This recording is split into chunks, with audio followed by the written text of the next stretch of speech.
Hairul. Waalaikumsalam warahmatullahi. Sehat Pak hari ini Pak? Alhamdulillah Bu, luar biasa. Oh ya sehat ya Pak ya. Ya senang sekali saya melihatnya Pak. Ya ganggu sebentar waktunya bisa Pak? Oh boleh Bu. Iya karena kebetulan di sini saya ingin ngobrol-ngobrol dengan Bapak. Terus ingin tahu sih pendapat Bapak mengenai satu kasus tentang pengambilan keputusan. Apakah Bapak bersedia? Oh sangat bersedia Bu, Ya. pastinya. Nantinya ini kita akan direkam ya Pak ya. Oh iya Bu, silahkan. Ya terima kasih ya Pak. Ya Bu. Jadi Pak, di sini ada di alur eksplorasi konsep dalam pendidikan guru penggerak tentang modul 3.1 pengambilan keputusan sebagai pemimpin pembelajaran, di mana ada beberapa kasus yang harus dipilih. Tuh. Jadi di sini ada kasus 3, nantinya akan saya bacakan kasusnya kepada Bapak. Kemudian nantinya saya akan tanya-tanya ini tentang pendapat Bapak mengenai kasus tersebut. Oh Pak ya. Ya. Jadi kasusnya Pak, kasus 3 ini Anda itu adalah guru pelajaran bahasa Indonesia di SMA Karakter Mulia, ya Pak. Jadi 4 hari lagi adalah hari pengambilan rapor semester 1. Nah, sebelumnya semua guru itu telah menyerahkan daftar nilai murid-murid pada pelajaran yang diampunya kepada kepala sekolah. Nah, Ibu Rosdiana. Nah, Ibu Rosdiana adalah kepala sekolah yang baru bertugas di SMA tersebut. Nah, hari ini Bu Rosdiana mengadakan rapat guru.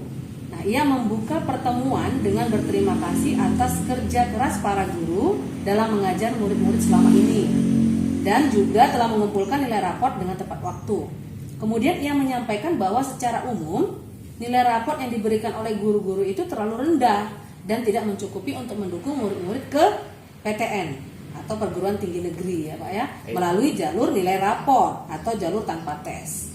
Nah, ia dengan tegas menyatakan kalau nilai raport tetap seperti itu, maka murid-murid sekolah kita itu sampai kapanpun tidak pernah diterima, tidak bisa diterima di PTN ya Pak ya, dengan jalur nilai raport, gitu ya kan Pak. Nah, ia juga menyatakan bahwa salah satu target kerjanya di SMA tersebut adalah membuat 25% murid itu diterima di PTN dengan jalur raport. Nah, oleh karena itu, sejak murid-murid di kelas 10, nilai raport mereka harus dibuat bagus dan menunjukkan grafik peningkatan, gitu ya Pak ya. Nah, Bu Rosdiana ini akhirnya meminta guru-guru untuk menaikkan nilai-nilai murid. Yang 10 poin, maka bila nilainya murid itu 70, maka menjadi 80 dan seterusnya, demi membantu masa depan mereka. Ya, terus juga demi nama baik sekolah agar kepercayaan masyarakat meningkat bila banyak murid-murid sekolah ini diterima di PTN dengan jalur nilai rapor.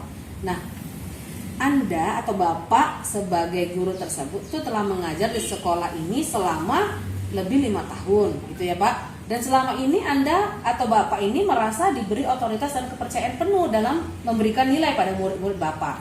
Nah, selama ada bukti-bukti penilaian lengkap, akurat dan dapat dipertanggungjawabkan.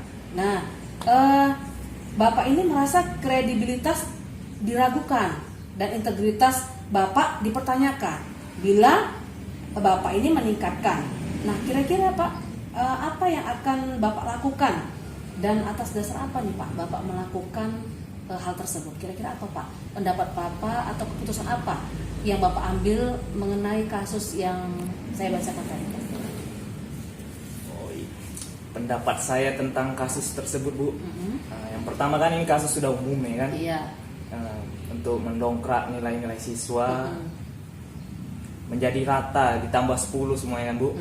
Tapi menurut saya sendiri ya, ada baiknya juga dari sisi kepala sekolah untuk menaikkan sama rata 10 demi sekolah ini juga, demi siswa-siswa ini juga ya Bu. Karena kan tuntutan zaman sekarang Bu, banyak juga sekolah-sekolah lain nilainya tinggi. Jadi kita juga harus seperti itu, mengikuti tren lingkungan lah ya Bu. Kalau kita tetap pada pendirian kita, mengikuti kredibilitas, ada dampak negatif dari siswanya. Nanti siswanya kalah saing dengan siswa-siswa yang lain. Misalnya sekolah lain udah luan dari misalnya kan kita 5 tahun ini kan masih ikut dari integritas kita sendiri Bu. Dari ini kita punya kredibilitas untuk menilai tanpa ada pandang ini, pokoknya objektif aja lah Bu, sesuai dengan nilainya apa adanya. Untuk sekarang kan dituntut menjadi lebih tinggi nilainya agar dapat bersaing. Menurut saya itu keputusan yang bisa diikuti, walaupun dalam hati saya sedikit ini menentang nilai-nilai kejujuran ya. Iya, menurut saya seperti itu. Bisa lah mengikuti.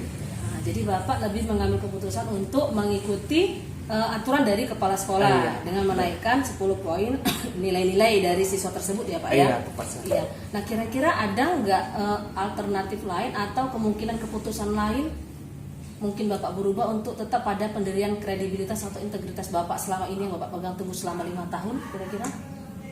Sejauh ini ya Bu, kalau kita masih terus tetap konsisten dalam menilai seperti objektif tadi, tidak ada penambahan nilai ataupun masih konsisten lah Bu.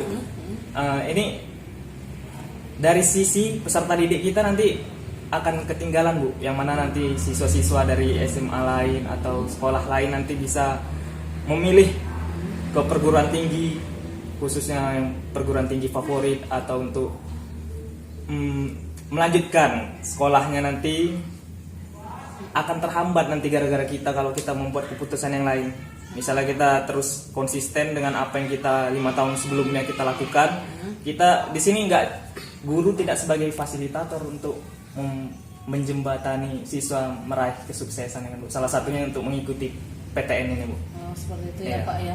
Ya jadi memang kalau nanti kita ikut tetap pada kredibilitas, walaupun sebenarnya menurut kita yang nilai 70 itu sebenarnya sudah yang paling tinggi gitu ya Pak, tetapi bisa jadi di luar nanti mungkin lebih yang lebih banyak lagi. Padahal kita sudah betul-betul juga dengan kredibilitas kita gitu ya Pak ya. Ya. Jadi kira-kira Pak, faktor-faktor apa nih Pak yang mendukung Bapak untuk bisa mengambil keputusan yaitu mengikuti aturan dari kepala sekolah dengan memberikan poin tambahan atau menaikkan nilai pada siswa tersebut Pak? Kira-kira faktor-faktor apa saja Pak yang mendukung keputusan Bapak?